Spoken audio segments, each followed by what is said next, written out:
भक्त का अनोखा संकल्प। भारत के एक छोटे से गांव में रामदास नाम का एक भक्त रहता था।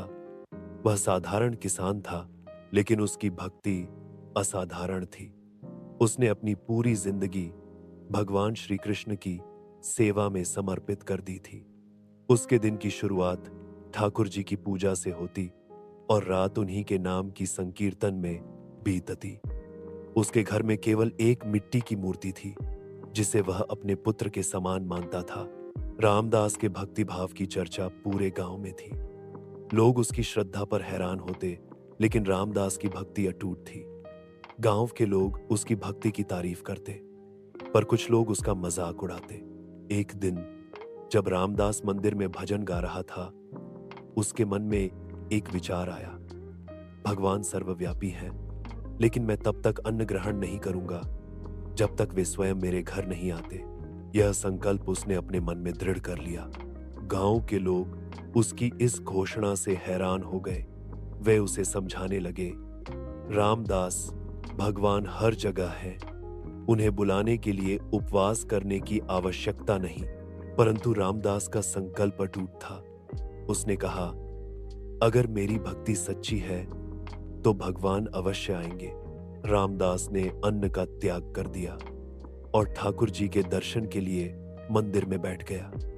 पहले दिन गांव के लोग यह सोचकर चले गए कि वह बस अपने भक्ति भाव में लीन है, लेकिन जब तीसरा दिन आया तो सभी चिंतित हो गए। रामदास बिना अन्न और जल ग्रहण किए मंदिर के द्वार पर बैठा रहा। उसके शरीर में कमजोरी आने लगी, लेकिन उसकी श्रद्धा में कोई कमी नहीं आई। गांव के कुछ लोगों ने सोचा कि यह केवल एक जिद है, परंतु कुछ बुजुर्गों को उसकी भक्ति पर विश्वास था।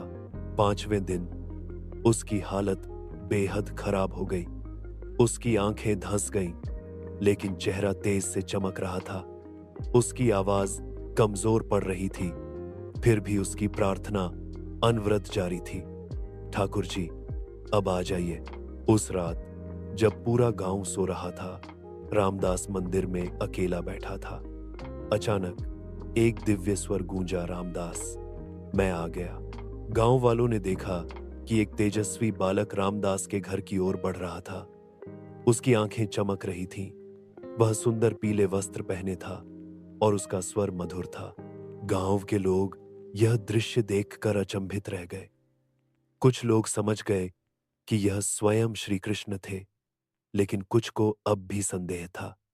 बालक रामदास के पास आया और बोला, रामदास, उठो, मैं तुम्हें भोजन खिलाने आया हूं। रामदास की आंखों में आंसू थे।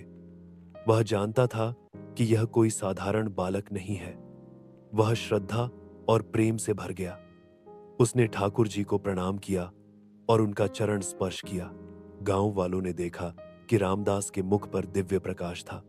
श्री कृष्ण ने प्रेम से रामदास को अन्न खिलाया और बोले, तुम्हारी श्रद्धा ने मुझे यहां खींच लिया। मैं सदा तुम्हारे साथ हूं। रामदास ने आंखों में आंसू भरकर ठाकुर जी को प्रणाम किया। उसने प्रेम से भोजन ग्रहण किया और फिर ठाकुर जी को अपने मंदिर में विराजमान किया।